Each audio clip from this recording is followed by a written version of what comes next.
वो देश के विकास को कंट्रीब्यूट करना चाहता है, देश के विकास में अपना योगदान करना चाहता है, तो कैसे करे? जिनके पास पूंजी नहीं है और कुछ उद्यम करना चाहते हैं, जिनके पास पूंजी नहीं है कोई उद्योग डालना चाहते हैं, जिनके पास पूंजी नहीं है और कुछ प्रवृत्ति करना चाहते हैं, इनके लिए कोऑपरेटिव आंदोलन के अलावे और कोई रास्ता नहीं है। क्योंकि सहकारिता आंदोलन ही एकमात्र आंदोलन है कि जिसमें छोटी छोटी पूंजी का कुल योग बनाकर ढेर सारे लोगों को मिलाकर एक बड़ी पूंजी की निर्मित कर एक बड़ी चीज को साकार किया जा सकता है। मैं आज हमारे यहां जो दूध उत्पादन के क्षेत्र में कोऑपरेटिव क्रांति हुई है, उसका मैं जरूर उदाहरण देना चाहता हूं। सिर्फ गुजरात में 36 लाख बहनें हर रोज दूध का उत्पादन करती हैं और दूध का उत्पादन कर प्रोसेस कर इसको देश भर में और दुनिया भर में पहुंचाया जाता है। और ये 36 लाख बहनों में से एक भी बहन ने 100 रुपये से ज्यादा निवेश नहीं किया है, सिर्फ 100 रुपया, मगर 36 लाख बहनों ने 100 रुपया निवेश किया है। उसमें से अमूल बना और आज वो बहनों की सालाना इनकम 60,000 करोड़ रुपया है।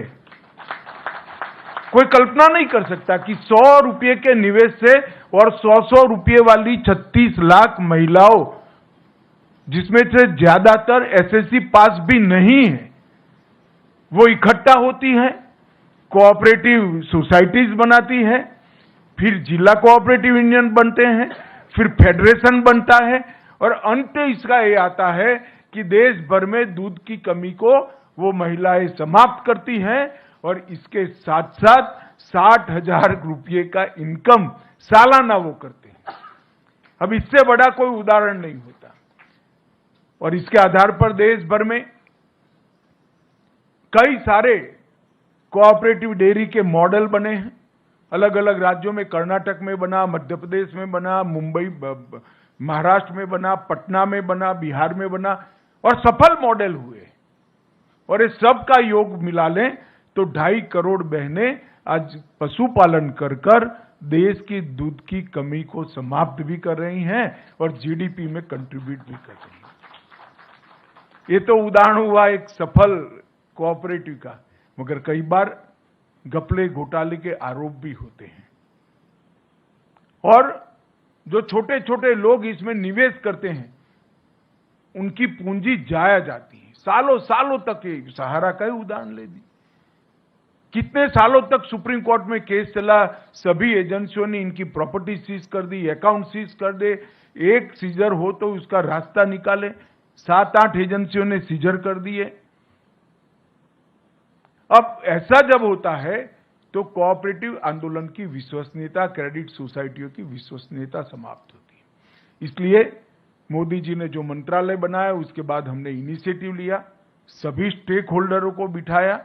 इसमें आप लोगों को नहीं बिठाया था क्योंकि आपका रिप्रेजेंटेटिव मैं हूं। जो निवेश करता है उनको नहीं बुलाया था। हमने सेबी वालों को भी बुलाया, ईडी वालों को भी बुलाया, इनकम टैक्स वालों को भी बुलाया, सीरियस फ्रॉड ऑर्गेनाइजेशन वालों को भी बुलाया, सीबीआई वालों को भी बुलाया और अधिवक्ताओं को भी बुलाया, लॉ ऑफिसर्स को भी बुलाया। सबके साथ मिलकर हमने कहा कि हम क्या एक ऐसी व्यवस्था कर सकते हैं जिससे सभी लोग अपने दावों के ऊपर उठकर जो छोटा निवेशक है इसकी चिंता कर सकते हैं। और मुझे आनंद है कि सभी एजेंसियों ने मिलकर एक सुप्रीम कोर्ट में याचिका दायर की और सुप्रीम कोर्ट ने भी एक ऐतिहासिक फैसला लिया कि सभी एजेंसियां जब सहमत है तो एक सुप्रीम कोर्ट के पूर्व न्यायाधीश जी की अध्यक्षता में एक कमेटी बनाई जाए और उनके निर्देशन से ये पारदर्शी भुगतान की शुरुआत की जाए। और ट्रायल बेस पर आज ये पारदर्शी भुगतान की शुरुआत 5,000 करोड़ रुपए से कर रहे हैं हम। ये 5,000 करोड़ रुपया निवेशकों को वापस लौटाने की शुरुआत होगी। और ये 5,000 करोड़ रुपया जब पूरा वापिस हो जाएगा, हम फिर से सुप्रीम कोर्ट के सामने जाएंगे और कहेंगे कि इतने निवेशक बचे हैं और बाकी का भुगतान दीजिए। आज जो पोर्टल लॉन्च हुआ है, वो पोर्टल से लगभग 1 करोड़ निवेशकों को, क्योंकि हमने तय किया है कि पहले 10,000 रुपया तक की राशि को हम भुगतान करेंगे। जिनका 10,000 तक का निवेश है वो, और जितना भी निवेश हो उसमें से 10,000 रुपया, ये ट्रायल बेस है। और ये पोर्टल के माध्यम से इसको ऑनलाइन सबको निमंत्रित करेंगे।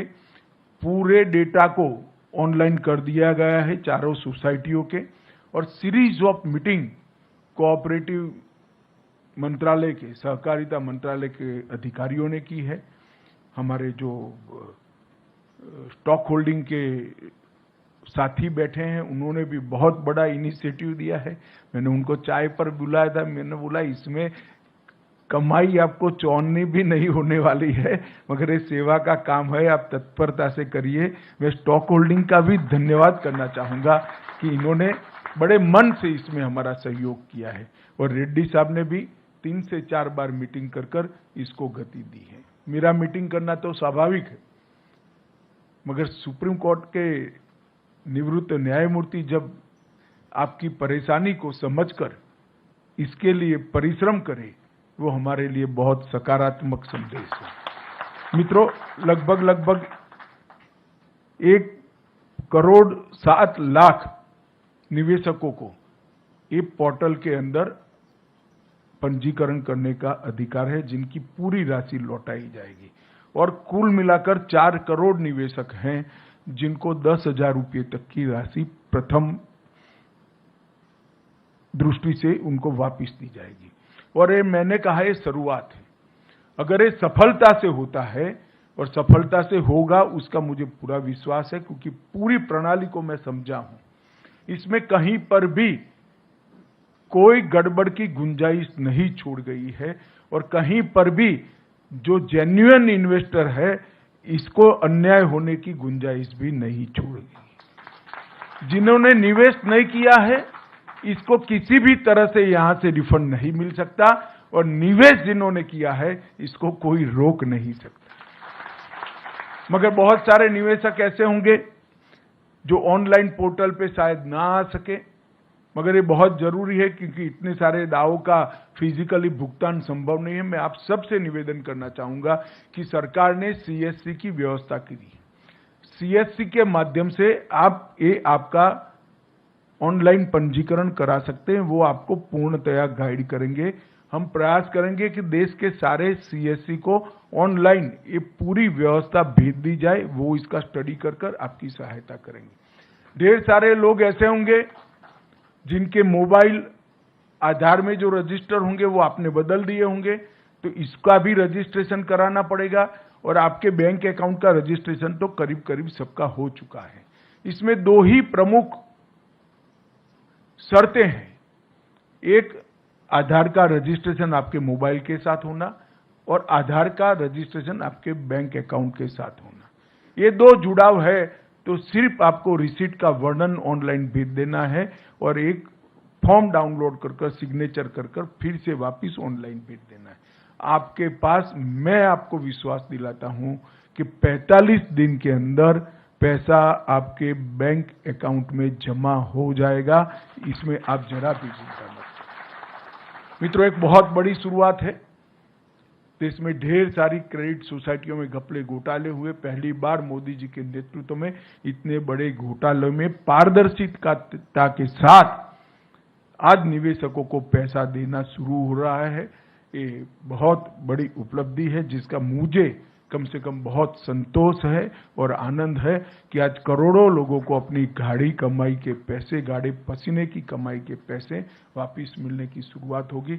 और मैं आशा करता हूं कि 10,000 से 15,000, 15,000 से 20,000, लगभग छोटे निवेशकों को गिन ले तो 30,000 तक के निवेशक ले लेते हैं हम, तो लगभग 2.5 करोड़ लोगों को अपना पैसा वापस मिलेगा। ये बहुत बड़ी उपलब्धि है। आज मैं फिर से एक बार न्यायमूर्ति सुभाष रेड्डी जी, स्टॉक होल्डिंग के सारे हमारे अधिकारी हैं जिसने इसमें बहुत मेहनत की है, इस सभी का सहकारिता मंत्रालय की ओर से और आप सभी की ओर से हृदय से धन्यवाद करता हूं और सहारा ग्रुप कोऑपरेटिव सोसाइटी के करोड़ों निवेशकों को भी आज मैं बहुत बहुत बधाई देना चाहता हूं कि एक रास्ता प्रशस्त हो गया है जिससे आपका पैसा वापिस आएगा और आपके उपयोग में आएगा। आप सभी को बहुत बहुत बधाई और धन्यवाद।